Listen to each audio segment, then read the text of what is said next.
Hi, I'm Dave. Welcome to the channel. In this video, I'm going to take some cheap cars and make them go quite a bit faster.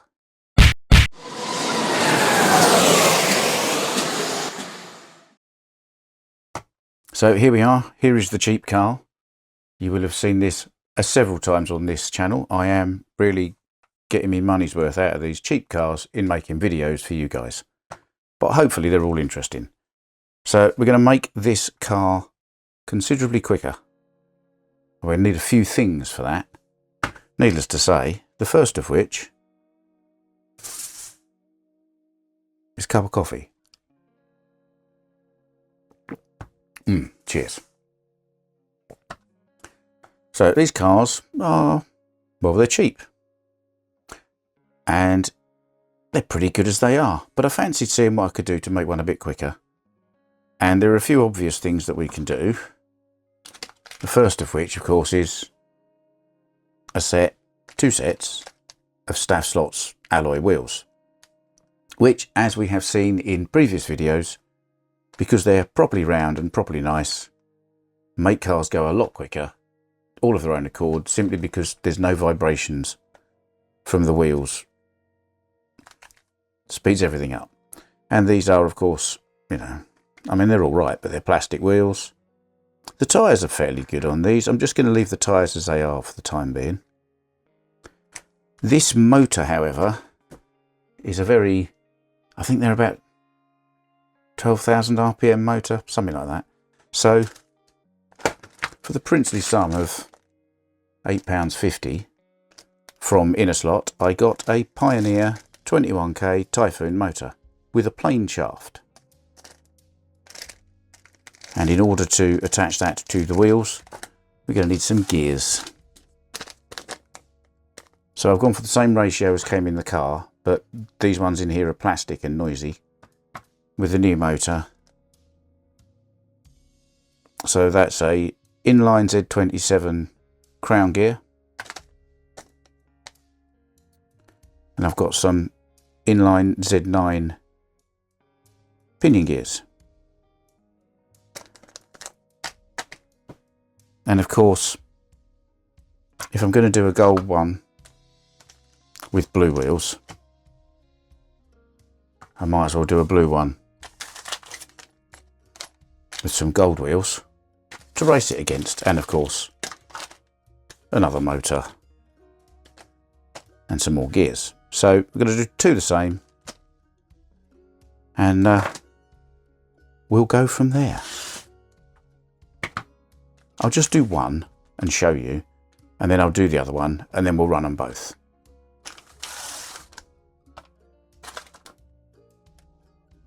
Cheers. So what I'm going to do in this video, really the purpose of it, is for you, the viewer, who may never have done anything like this before, just to get a bit brave and have a go at something. You know, I do these let's just have a go videos. So this is going to be quite crude. It's not going to be too complicated. I've picked something that's a fairly cheap car that you can get a bit brave with and not worry about ruining hundreds of pounds worth of car, and a load of cheap bits, and we're just going to have a go and see if we can make the car run a bit better, maybe a bit quicker, certainly a bit smoother. Now, first thing to do is really strip things apart. So this motor is held in with a little kind of plastic strap bracket that goes over the top of it. This is going to play into our advantage later on, because this means you guys don't have to do too many complicated things, modifying stuff to make the motor fit. We're just going to put that bracket back in when we've changed the motor over, and it'll hold everything in place. So Policar have really made this video quite easy for me and for you.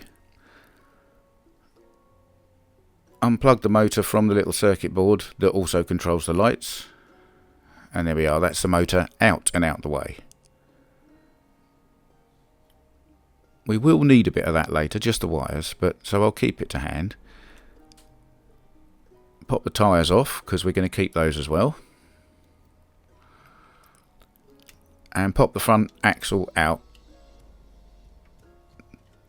And the rear axle, we need to, first of all, grab the two. They're push fit on wheels, so you can sort of grab them and pull them off and you should be able to get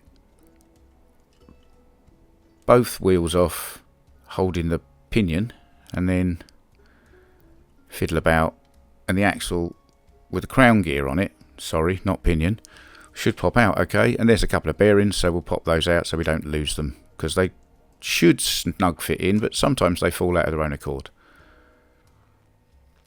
And that's pretty much that for that chassis for the time being. We'll leave that where it is. So front axle, just getting the wheels off again. Grab one, turn the other, and one will fall off. Take the little plastic bushings out. We're going to leave those for the time being because I haven't actually got any more to put back in that are brass ones just yet. But there's another video further down the line where I will harvest some, and then we can do a subsequent video on this car where we do further hop-ups at a later date. So to get the second wheel off, just hold the axle in a pair of pliers, put a rag round it to stop it marking the axle with the pliers, and that's good enough. And you should again be able to twist all of these things off by hand.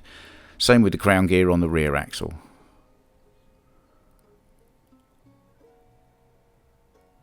I mean, they're pushed on, but they're not particularly tight. They're not glued on or anything. So there we are. We've harvested the two axles, which we're going to keep.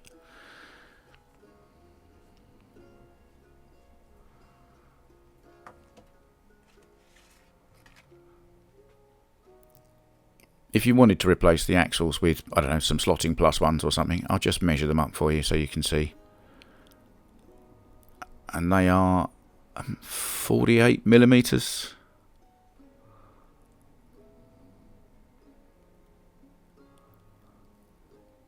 I mean, those ones are. I don't know. I haven't measured all of them.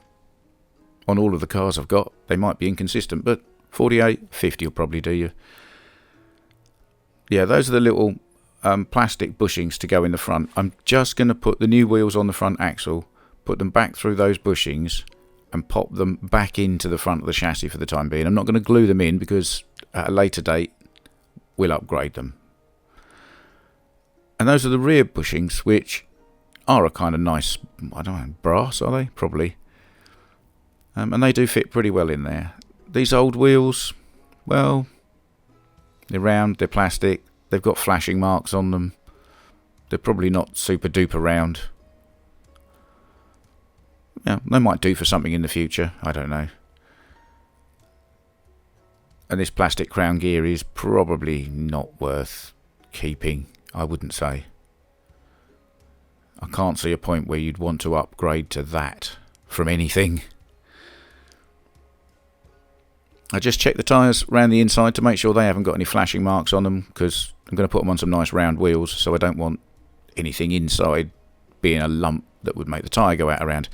Talking of nice round wheels, here they are. It's the Staffs 194 15.8 by 8.5 millimeter alloy wheels, and they are lovely.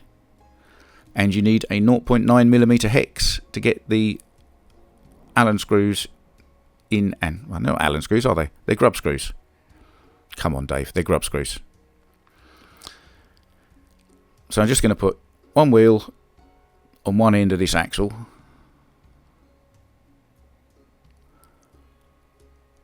Put the plastic bushings back on, and then pop the other wheel on the other end.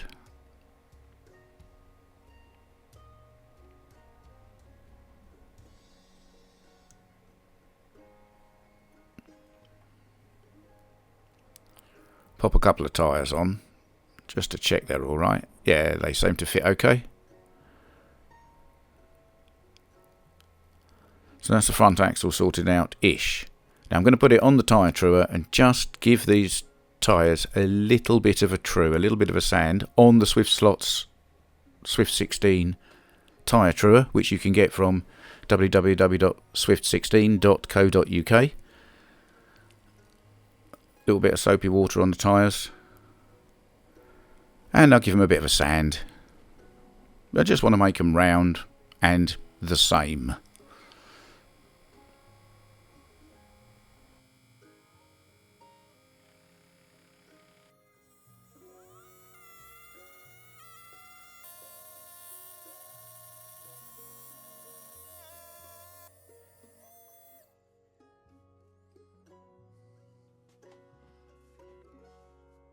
So with all of that done, hopefully, I'll just give them a quick measure to make sure they are the same diameter.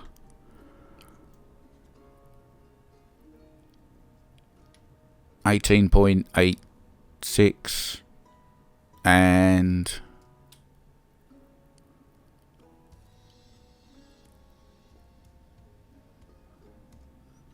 18.94. Yeah, that's close enough, I think. Certainly close enough for skiffle. So front axle will just pop straight back into the chassis. As I say, I'm not going to glue those bushings in for now, and I'm not going to replace them for now.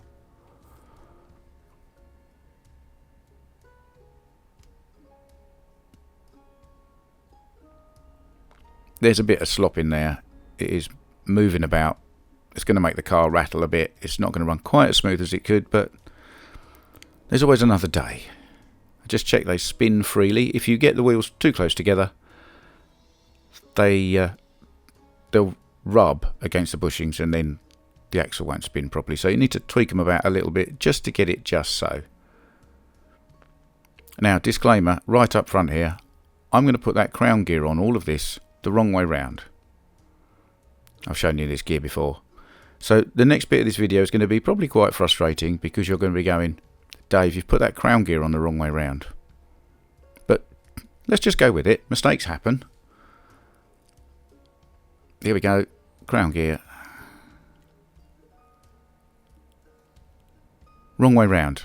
In my defence, this is what happens when you start trying to do things through the screen of a video camera rather than just with your eyes. It confuses your brain too much. That's my excuse and I'm sticking to it.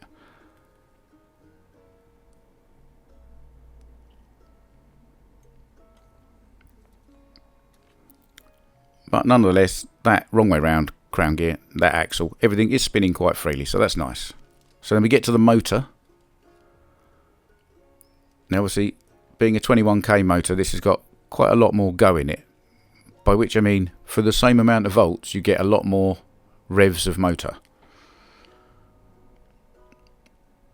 And if we look at this, Policar have, and I'm going to say they've done it backwards, put the motor in backwards. For some reason, the short end and the long end are the wrong way round, to my mind anyway. And I've put the pinion on the back end of the motor. However, the overall length is all still the same. So I think that motor, and indeed any real S-Can shaped motor, will go in that space, kind of. The only differences are the length of the shaft, which is important for engaging with the crown gear that's the wrong way round. I may have mentioned that. But because obviously the motor's in the other way round, there is a little bit of the bodywork or chassis that's getting in the way. And this is where you have to do some really crude modification. This is what I mean. You guys can do this, it's easy. There's a little hoop in there that retains the smaller wrong end of the original motor. And you sort of don't need it, it's in the way. And then there's a kind of couple of other little bits either side that you could probably do with chopping out as well. And then put that bracket back on the top and that will hold the motor in place. That's the theory. I'm winging this still. This is why I'm talking on my studio microphone rather than the one I started the video with, because I can't really do this and talk at the same time. I can barely talk at the best of times, but yeah, that would be too much. So yeah, there's a couple more little cheeks, I suppose, to that hoop piece that need to be chopped out just to give a little bit more clearance for the wider end piece of that motor just to stick through.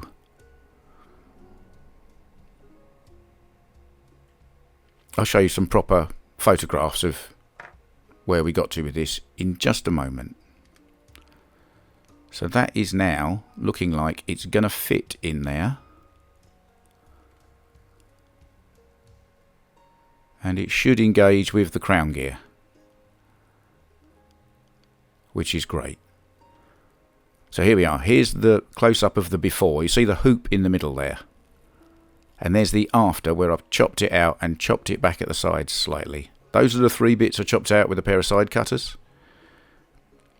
There's the old motor with the hoop still in place. That's the before. I should have noticed at that point the crown gear was the wrong way around, but there is the after. Like I say, this is something that I kind of figured I'd work out that's fairly straightforward for you guys to do if you've not done something like this before and you fancy just having a crack at it. And then that clamp is all we really need to hold this motor back in place once we've got a pinion on the end to drive that crown gear that's still the wrong way round.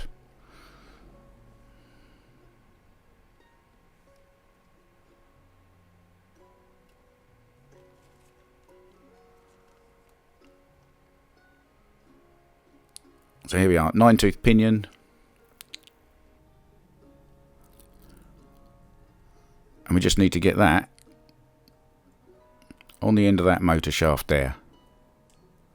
Now I don't have anything fancy for this. This is a fairly cheap Gauge Master pinion puller and pusher.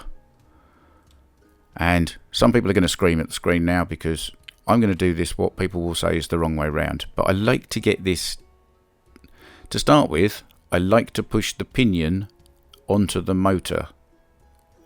And then once it's started and I know it's on nice and straight, then I turn it round and push the motor through the pinion, which is what lots of people who are currently screaming at this while they're watching it think is the proper way, which it is. But I like to just make sure it's square. Give it a little bit of a twiddle about. Yeah.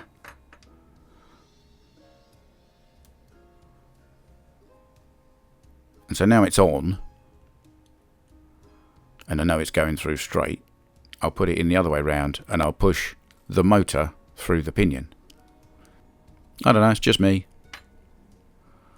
So I'll try that in there.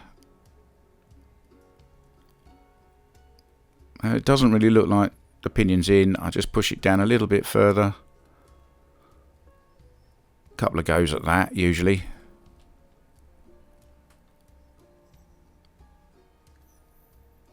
And although the crown gear is still the wrong way round, as you can see, it does look like it and the pinion are going to engage pretty smoothly.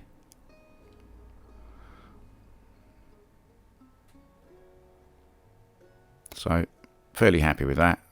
Now I will regret doing this, but I'll do up the crown gear.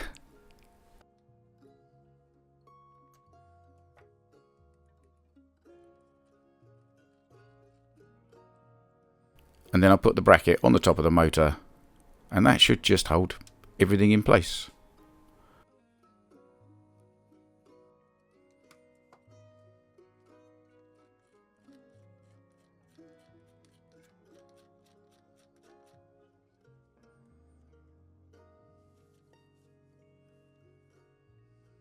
And we are going to need these wires and that plug off of this motor, just because it's easier to then join it onto the plug that's already there. And we'll take it off one and put it on the other. It's going to be soldering, but don't panic, it's not difficult soldering. So starting with the new motor, a little bit of solder on the end of the soldering iron, touch underneath where the brass contact is, and put the solder on the top, and it will melt just a little bit. That's all you need.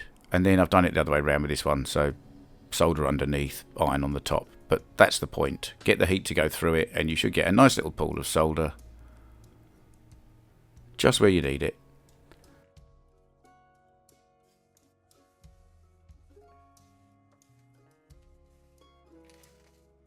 And then same thing with the soldering iron, just heat up the solder on the old motor and pull the wires off. And wire them to the new motor. Now, the new motor, if you've got the one I've got, there's a dot on the front of the black plastic, and that's the one that you solder the red wire to. And the black one goes the other side. And then it's just a case of plugging the motor back into Policar's little circuit board.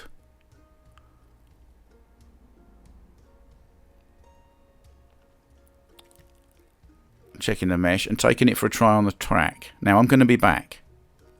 I'm back. Now the first thing you'll have noticed is it went backwards. So I turned the crown gear round. I mean, how long did we go here? 20 minutes? Ow. So that's all sorted out. And it's looking fairly tidy like that. I like it. Gold one with the blue wheels. So back to the track again, and it still wasn't great. I had a bit of a problem. The Staff's wheels are slightly smaller than the plastic ones, so the tyres don't stretch as far. So it's grounding out a little bit on that bottom bulge where the chassis allows room for the crown gear to sit.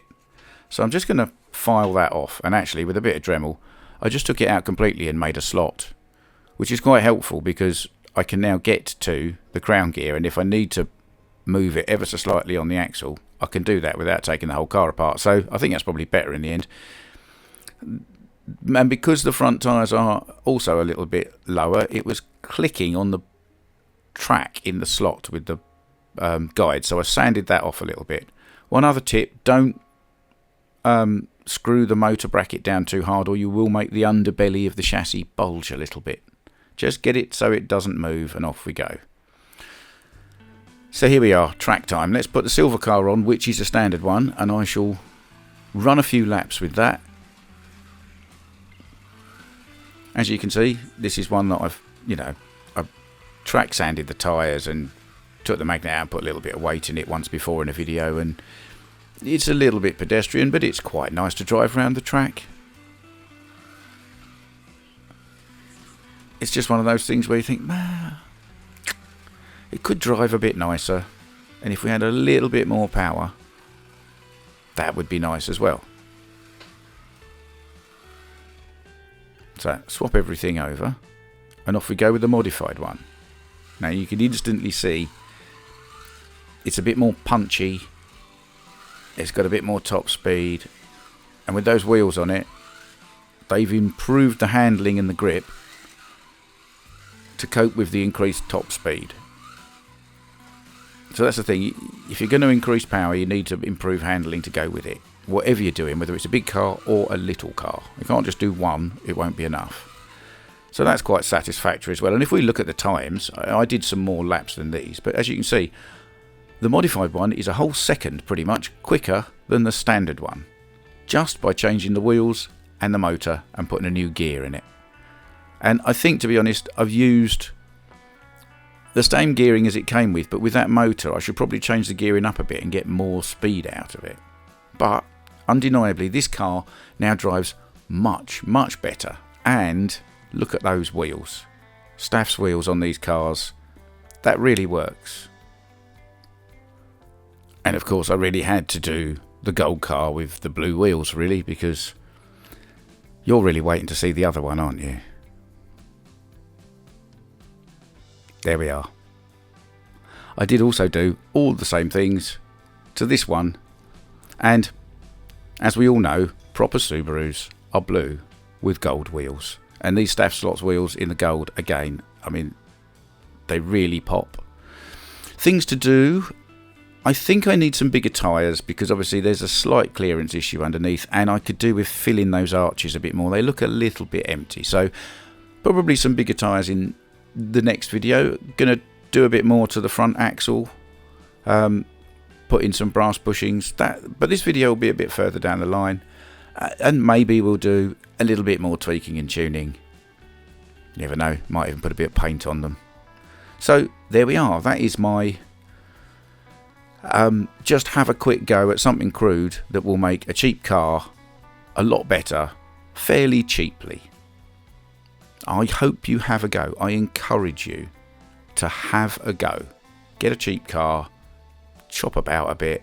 It doesn't matter. Don't have fear that you're going to break a £100 car, because you're not. It's just a cheap car. As always, thanks for watching one of my videos. If you liked it, you will find a button specifically for that. Thanks, John.